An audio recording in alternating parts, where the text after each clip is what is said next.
শাহেদ আলম ডাকসু নির্বাচন নিয়ে ধারাবাহিকভাবে ভোট জালিয়াতির পোস্ট দিয়ে যাচ্ছে, অথচ কোথাও ভোট জালিয়াতির ব্যাপারে কোনো রকম তথ্য প্রমাণ পাওয়া যায়নি। বাংলাদেশের ইসলাম তথা জামায়াত বিদ্বেষী বা শিবির বিদ্বেষী সকল পত্রিকা অবজারভেশন করেও আপনি মোটের উপরে ভোট জালিয়াতির কোনো তথ্য প্রমাণ পাবেন না। শেষ পর্যন্ত শাহেদ আলমরা একটি সাজানো মেয়েকে পাতানো একটি অভিযোগ দাঁড় করিয়েছে, অথচ সেই মেয়ে নিজেই ফেঁসে গিয়েছে। সে নিয়ম ভেঙে পাঁচবার বুথে ঢুকে সে অভিযোগ দাঁড় করিয়েছে। শেষ পর্যন্ত কি অভিযোগ দাঁড় করালো? সেই মেয়ে একটি ব্যালট নিয়ে বুথের ভিতরে গিয়েছে গোপন টেবিলে, সেখান থেকে বের হয়ে বলেছে এটা ক্রস দেওয়া। অর্থাৎ সেই অভিযোগ কিন্তু গ্রহণযোগ্য না। তারপরও নির্বাচন কমিশন বিশেষ বিবেচনায় নিয়ে তাকে আবারও ব্যালট দিয়েছে। সেই মেয়েকে দিয়ে শাহেদ আলমরা বারবার অভিযোগ দাঁড় করাচ্ছে, একটি কাল্ট ফ্রেমিং দাঁড় করাবার চেষ্টা করছে যে এখানে ভোট জালিয়াতি হয়েছে। গতকাল মিথ্যার কবি আবিদুল ইসলাম খান, বাটপার, উদীয়মান, স্টুপিড, অপদার্থ, টাউট, সে আবারও অভিযোগ তুলেছে ভোট রিগিং হয়েছে। সে আবারও নাকি ডাকসুর ইলেকশন করিয়ে ছাড়বে। কত বাটপার হতে পারে, কত চিটার হতে পারে! ওকে কেন জাতীয় চিটার উপাধি দেওয়া হয় না, জাতীয় বাটপার? আবার নীলুফার ইয়াসমিন মনি অভিযোগ করেছে শহীদ আবরার ফাহাদকে আসলে শিবির হত্যা করেছে। প্রিয় বন্ধুরা, ঢাকা বিশ্ববিদ্যালয় বা ডাকসু নিয়ে বিএনপি আবারও ষড়যন্ত্রে নেমেছে। এই ষড়যন্ত্রের নেতৃত্বে রয়েছে শাহেদ আলম, মিথ্যার কবি আবেদ এবং প্রত্যাখ্যাত রাকিব নাসির গং। এই প্রস্তাবনা কি শাহেদ আলমের নাকি রাকিব নাসিবের আমরা জানি না। বিএনপির ভারপ্রাপ্ত বুদ্ধিজীবী পেইড প্রোপাগান্ডালিস্ট শাহেদ আলম শিবিরের বিরুদ্ধে একের পর এক প্রোপাগান্ডা চালাচ্ছে। তারা নির্বাচনের 8 দিন আগে ফেসবুক দিয়েছে, আমার এই স্ক্রিনশট দিয়ে রাখেন, আমার এই লেখা, ঢাকা বিশ্ববিদ্যালয়ে শিবির তৃতীয় বা চতুর্থ হবে, জেতার তো প্রশ্নই আসে না। ঢাকা বিশ্ববিদ্যালয়ের অলিগলি আমি চিনি, আমি সেখানে পড়েছি। সে ওখানে পড়েছে বা কচু পড়ছে। ও অবৈধ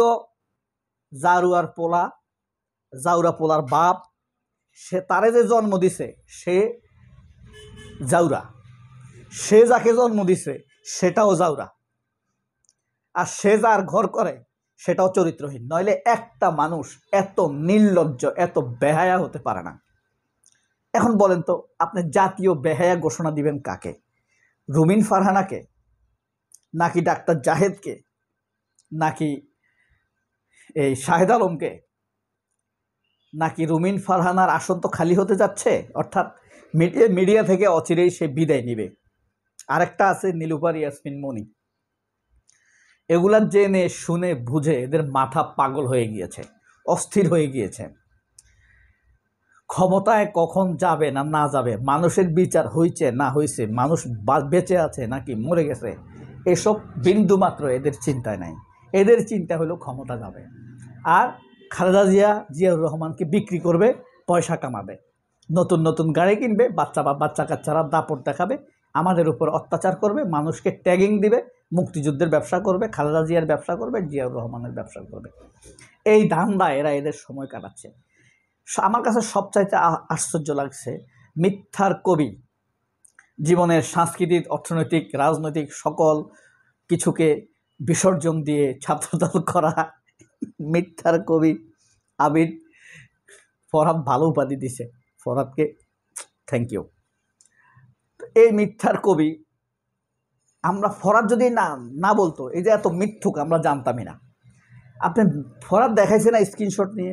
ছাত্রদলের কেন্দ্রীয় নেতারা স্লাট শেমিং করে মেয়েদেরকে। গত আগস্টের পর থেকে 43টা ধর্ষণের ঘটনা ঘটিয়েছে তারা, এর মধ্যে 20 জন অ্যারেস্ট হয়েছে, দেখিয়েছে না, প্রমাণ সহ দেখাইছে না। তারা এখন অভিযোগ করছে তাদের দাবি অনুযায়ী যদি তদন্ত না হয় তাহলে আবার তারা ডাকসুর ইলেকশন দেবে। আসলে তাদের মাথা খারাপ, এই ডাকসুতে তারা দাঁড়াতে পারবে না। নির্বাচনে ল্যান্ডস্লাইড বিজয় হয়নি। বিসিএস পরীক্ষার জন্য তারা নতুন গাড়ি আনছে, ছাত্রদেরকে 30 লক্ষ টাকা দ্বারা তাদের চোখের চিকিৎসা করাইছে সাদেক কায়েমের সংগঠন বিদেশ থেকে। এরপরে কয়েকশো নির্বাচনের হয়েছে আজ কতদিন, 9 তারিখ ইলেকশন হলো, 10 তারিখে রেজাল্ট দিল, আজকে 20 তারিখ, অর্থাৎ 10 দিন হয়েছে মাত্র ডাকসুতে তারা অফিস করতেছে। কয়েকশো সিট বরাদ্দ দিয়েছে, প্রায় সবগুলো হলেই রান্নার খাবার দাবারের শৃঙ্খলা ফিরে এসেছে। এখন পর্যন্ত ডাকসুতে কোনো মেয়েকে স্লাট শেমিং বা মোরাল পুলিশিংয়ের কোনো অভিযোগ এখন পর্যন্ত আসেনি। কিন্তু দেখেন, হতাশ হয়ে উঠেছে ছাত্রদল।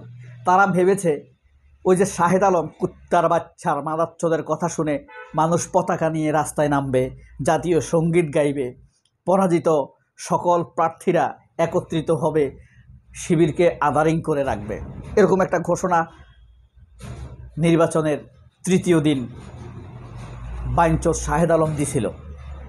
চরিত্রহীনের পোলা, চরিত্রহীনের জামাই, জারজের বাপ, এই শাহেদ আলম দিয়েছিল যে সবাই এক হয়ে যান, শিবিরের বিরুদ্ধে যারা পরাজয় বরণ করেছে তারা সবাই একত্রিত হয়ে থাকতে হবে এবং তারা এক নাগারে হাঁটুন, হাতে জাতীয় পতাকা নিন, জাতীয় সঙ্গীত গাইতে থাকুন। এটাই তাদের পরাজয়। এই যে তাদের ভুল পলিসি ছিল, এই শাহেদ আলমদের ভুল পলিসির কারণে, এদের চরিত্রহীনতার কারণে, এই আবিদের মিথ্যাচারের কারণে ঢাকায় ডাকসুর ইলেকশনে এরা হেরেছে। পা দিয়ে ঠেলে দিয়েছে সাধারণ ছাত্ররা এদেরকে। এখন এদের ব্যর্থতা ঢাকার জন্য, মিথ্যা পলিসি প্রণয়নের ব্যর্থতার এই ফলাফলকে ঢাকার জন্য তারা শিবিরকে আবারও আদারিং করার চেষ্টা করছে, নতুন করে ষড়যন্ত্র করছে। এটা বাস্টার্ড লেভেলের কথা না যে আবার ইলেকশন করিয়ে ছাড়ব। হে ডাকসুর প্রশাসন, বেটা অসভ্য, নিচু, এগুলা ভাষা, নেতৃত্বের ভাষা এমন হয়। ছোট লোক, নিজেকে সাদ্দাম ভাবলেই হবে, না হইতে পারবি সাদ্দামের মতো সন্ত্রাস, না হইতে পারবি সাদ্দামের মতো মেধাবী, সাদ্দাম কিন্তু মেধাবী ছিল, না হইতে পারবি রিয়েল ছাত্রদল। তো অবশ্যই ছাত্রদলের সোনালী দিনের কথা স্মরণ করতে হবে, পিছনে ফিরে যেতে হবে। শাহাবুদ্দিন পিন্টু, লালটু, তারপরে এনি, ডক্টর এনামুল করিম, তাদের যুগে ফিরে যেতে হবে। তারা ছিল ছাত্রদলের সোনালী, তারাই ছাত্রদলের এই সোনালী ভিত রচনা করে দিয়েছে। আর বিএনপির যারা ভাড়াটিয়া মহাসচিব, পেইড এজেন্ট, এরাই কালে কালে বিএনপিকে নষ্ট করেছে। আর ছাত্রদলের কি অবস্থা, ছাত্রদলের কমিটি দেওয়ার জন্য আপনি রিয়েল ছাত্র পাবেন না, ছাত্রলীগকে কাছ থেকে ধার করতে হবে। সবাই অনেক ভালো থাকবেন, আল্লাহ হাফেজ। ষড়যন্ত্র সব ছিন্ন ভিন্ন হয়ে যাবে। আসসালামু আলাইকুম।